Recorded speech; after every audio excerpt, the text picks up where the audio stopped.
Hello, friends. Welcome to our Bible story time.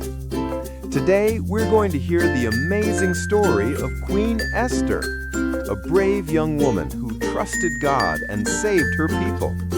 Make sure to hit the like button and subscribe to our channel for more fun and inspiring Bible stories every week.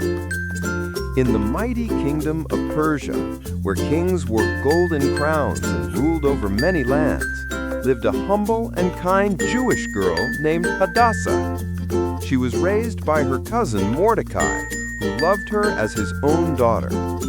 No one knew that God had a big plan for her, one that would change history.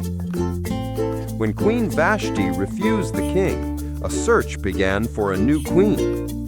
Beautiful young women were brought to the palace from all over the kingdom.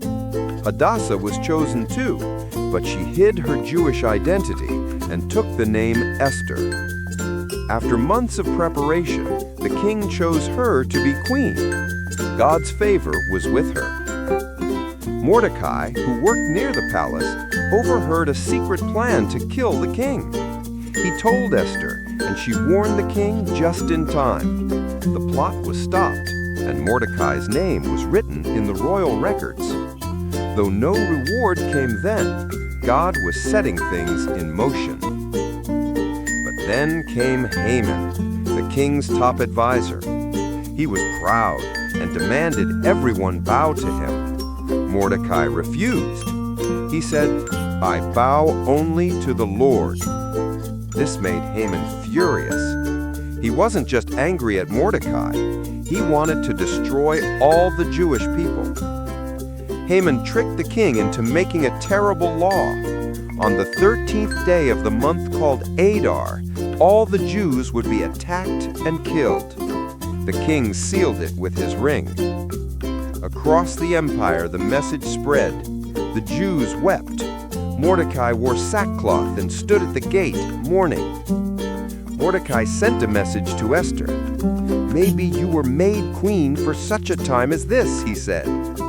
Esther was afraid. No one could go to the king without being called. But she said, "I will go. If I perish, I perish." First, she asked her people to fast and pray for 3 days. On the third day, Esther put on her royal robes and stood in the inner court.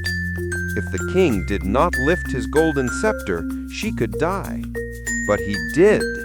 God had gone before her. The king said, "What is your request, Queen Esther?"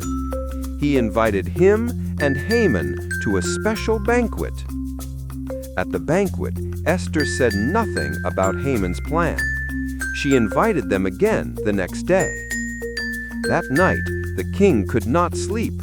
He read the royal records and remembered how Mordecai had saved his life. The next morning, Haman came to ask permission to hang Mordecai. Instead, the king told him to honor Mordecai publicly. At the second banquet, Esther finally spoke. "If I have found favor, O king, please spare my life and my people.